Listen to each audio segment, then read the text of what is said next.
کلام مقدس میں سے ہمارے لیے آج کی تلاوت رسولوں کے اعمال اس کے 9ویں باب کی 31ویں سے 42ویں آیت تک۔ اس وقت کلیسیا نے سارے یہودیہ اور جلیل اور سامریہ میں آرام پایا اور خداوند کے خوف میں چل کر ترقی کرتی گئی اور روح القدس کی ہدایت سے بڑھتی گئی۔ اور یوں ہوا کہ پطرس ہر جگہ پھرتا ہوا ان مقدسوں کے پاس پہنچا جو لدہ میں رہتے تھے، اور وہاں انیاس نامی ایک شخص کو پایا جو مفلوج ہو کر 8 برس سے چارپائی پر پڑا تھا۔ پطرس نے اس سے کہا، اے انیاس، یسوع مسیح تجھے شفا دیتا ہے، اٹھ اور آپ اپنا بستر بچھا۔ وہ اسی دم اٹھا، اور لدہ اور شارون کے سب رہنے والوں نے اسے دیکھا اور خداوند کی طرف رجوع لائی۔ اور یافا میں ایک شاگرد طبیطا مترجم غزالہ نامی تھی، جو کثرت سے نیک اعمال اور خیرات کیا کرتی تھی۔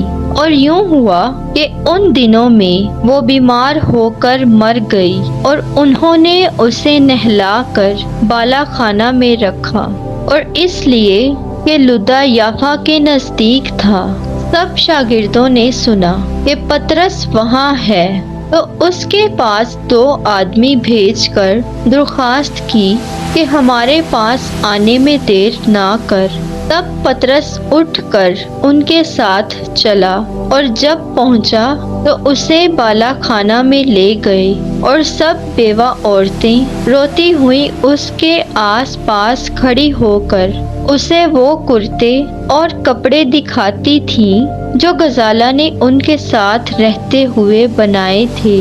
پطرس نے سب کو باہر کر کے اور گھٹنے ٹیک کر دعا کی، اور لاش کی طرف متوجہ ہو کر کہا، طبیطا اٹھ۔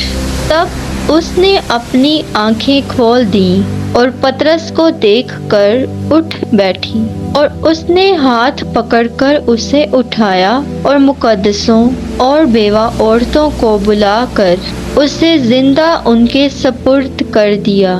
یہ سارے یافا میں مشہور ہو گیا اور بطیرے خداوند پر ایمان لائے۔ پاک کلام کے پڑھے اور سنے جانے پر خدا کی برکت ہو۔ خدا کا شکر ہو۔